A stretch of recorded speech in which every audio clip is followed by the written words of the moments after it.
Let's do a quick study on supination. All right, we'll start with Scotty Sheffler here. This one's a pretty easy one to see with the club head tracer. Scotty obviously supinates. Look where that club head goes immediately. If you looked at that recent reel I did of Justin Thomas, you see this, I explain this in detail. So here, only amateurs tend to pronate the club. It's very rare that you're gonna see a pro pronate.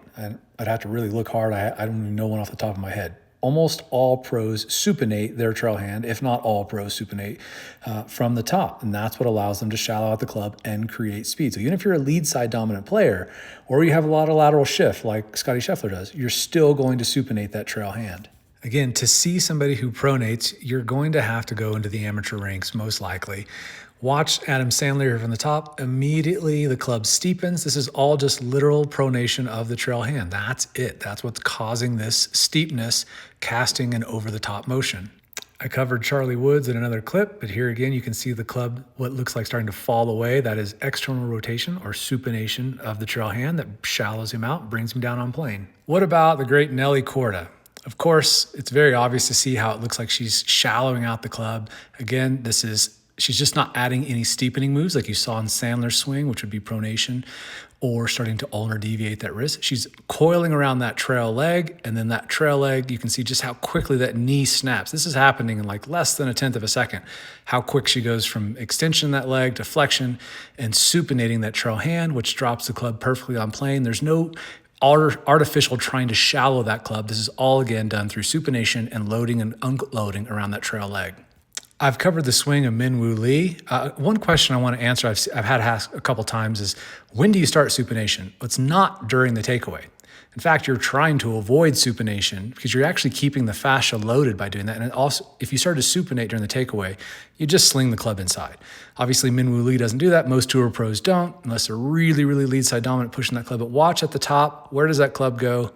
Underneath the plane. Again, not an artificial dropping of the arms. It's simply supination of that right wrist. Watch how his right wrist starts to lay down, and that's what drops the club back down. In his case, underneath the plane, he took it back on, but it's perfectly fine, and he's right on plane to strike the ball. Very clean, very crisp.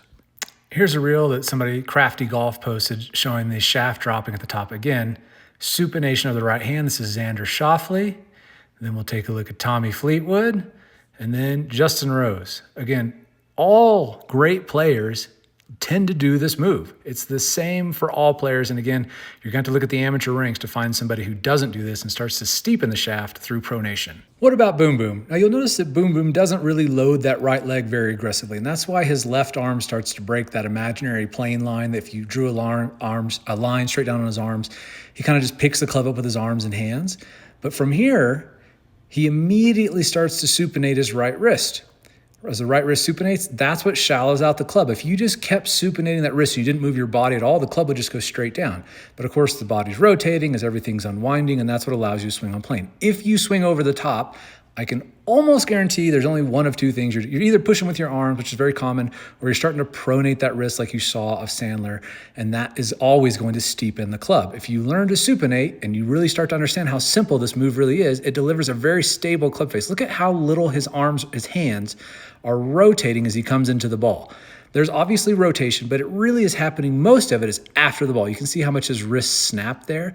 That's what supination does. As you keep supinating that trail hand, it allows you to come into an underhand delivery position that's very much like a fast pitch softball motion. And that's what allows you to have a very stable, quiet club face, which allows you to swing really hard and still hit the ball really straight.